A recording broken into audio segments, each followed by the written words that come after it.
Before I go into today's video, I want to give a trigger warning because I will be discussing EDs, food restriction, weight loss, body image, and similar topics. But with that being said, today we will be talking about this extremely sick trend that we all need to be aware of so that we can protect ourselves better. Sadly, the extreme diet culture is back in full force with this sick trend making a comeback, and we really need to discuss this because the media and many celebs are now actively promoting it. I cannot stress enough how bad this is because reducing women's body types to trends is not just annoying, but it can also be extremely dangerous. So if you've been on social media, especially TikTok, for the past few months, you've probably seen the term heroin chic and all these people talking about how this 90s aesthetic is back in style. Now, the fact that there is an aesthetic named after a substance issue is bad enough, but wait till you see how the mainstream media is pushing this look on young girls and glorifying celebs like Bella Hadid and Kim Kardashian for losing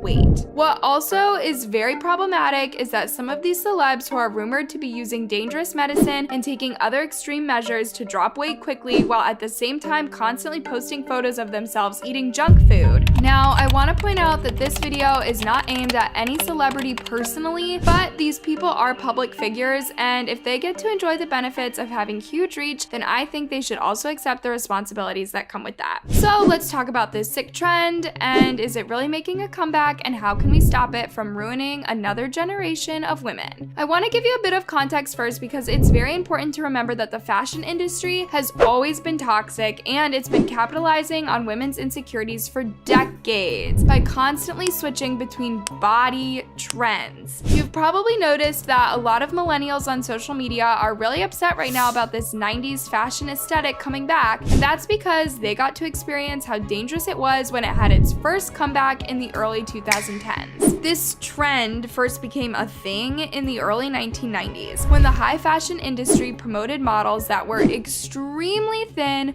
with flat, stringy hair, very pale skin, and dark under eye circles. Heroin chic initially wasn't meant as a positive term, but the fashion industry quickly embraced it, and it was seen as a reaction against the trend of athletic, vibrant, smiling supermodels of the 80s like Cindy Crawford and Naomi Campbell. Smoking, substance use, tiredness, and a moody, depressed look were all glamorized, and models like Kate Moss and Jamie King became the it girls of that era. High fashion editors and photographers had the models posing in dirty bathrooms and cheap motels with smeared makeup and messy hair to mimic the look of an addict. But what's messed up is a lot of the it models in the 90s actually struggled with such issues, and instead of receiving help and support, their was turned into a fashion aesthetic. Sadly, it took a tragedy to get the media and fashion industry to finally stop promoting this dangerous trend. When a 21-year-old photographer,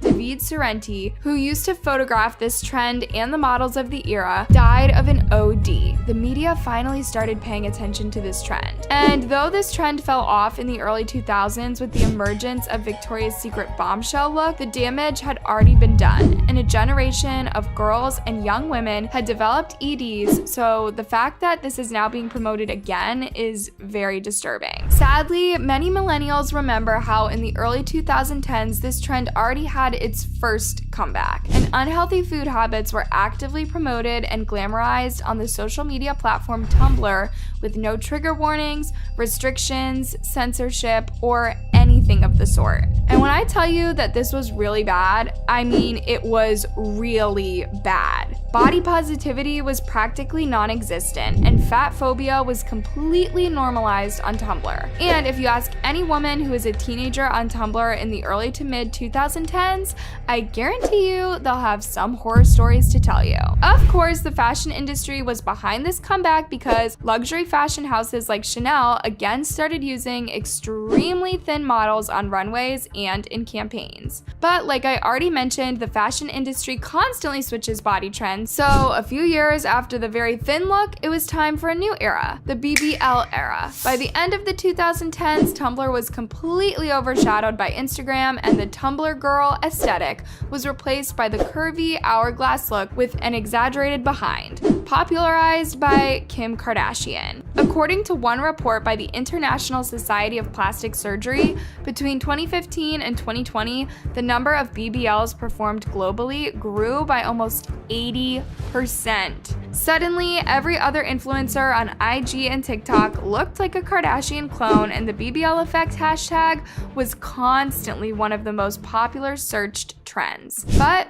trends come and go, and the fashion industry will never let one body type be trendy for too long because they profit off of women feeling insecure. So, of course, as soon as body positivity became a thing, here comes a new era, and guys, they're actually trying to bring back chic again. This real article was recently published in the New York Post, and it says that models like Bella Hadid, Lila Moss, and Kaya Gerber are bringing back the supremely svelte figures. You've probably noticed that for the past 6 months or so, a bunch of celebrities started dropping weight very quickly. Kim and Khloe both now look skinnier than ever, and they're also rumored to have removed their BBLs. Even celebs who have always been very slim, like Bella or Ariana Grande, are now trending for being extremely thin, and many fans have expressed concern over their frail looks.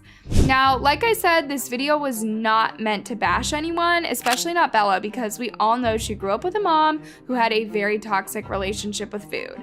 But what I've noticed lately is that Bella posts a lot of junk food related content, which is something Tumblr girls used to do back in the day to hide their food issues. During the early 2010s, the internet was flooded with such pro forums and websites where girls would share tips on how to convince people you're naturally skinny when in fact you're severely restricting. Many people have also picked up on the fact that a lot of Bella's content with food is made to look very casual and spontaneous, when in fact you could be looking at a whole ad paid for by the same industry that is now trying to bring this chic trend back. And whether Bella is doing this intentionally or not, it doesn't really matter, because I'm sure she can see how this type of content affects her young followers. You can already see the effects on TikTok, where people are using the "My name is Bella Hadid" audio to joke about doing body checks. This trend is very weird, because if people were joking about any other mental health issue, it would be shut down instantly. And this type of content just gives off toxic, pro-ED, Tumblr girl vibes. This is why I think it is so important to talk about this, because a lot of Bella's followers weren't even born when this trend made its first comeback,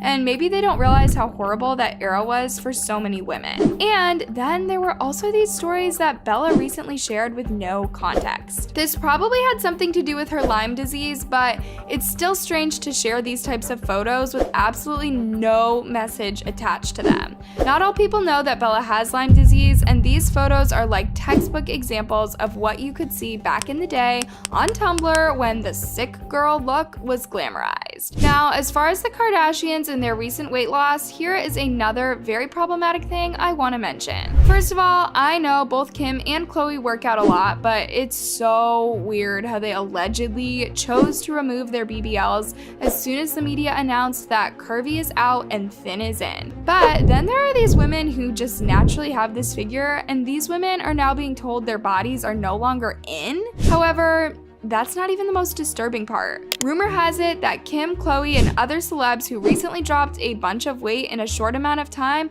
are actually using a medicine called Ozempic that suppresses appetite. Ozempic is an anti-diabetic medication, and you actually need a prescription to get it. So the fact that these celebs are using their money and influence to take medicine away from people who actually need it is so disgusting. There have been actually a lot of reports that there's a shortage of Ozempic in the US, and people with diabetes are now at risk. This shortage is linked to the viral trend of Ozempic being blamed for Kim and Khloe's dramatic weight loss, because Google searches for Ozempic spiked to a record high 1 week after Kim's appearance at the 2022 Met Gala. So something funky is going on with Ozempic, supply-wise.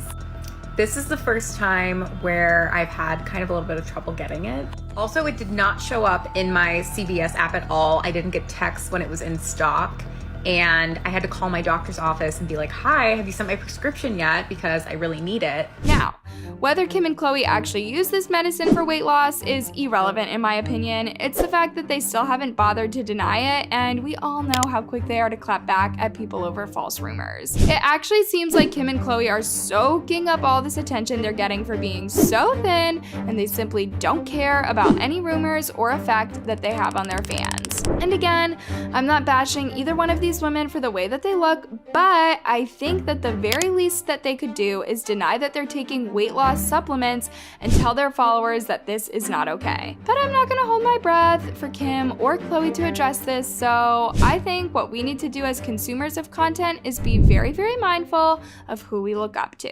Please, loves, never forget that the majority of things you see online are put there to make you feel bad about yourself so that you can continue buying products that don't work and destroy your body to achieve some unrealistic ideal. And to end this on a positive note, let me show you some inspiring reactions to the media trying to reduce body types to trends. No.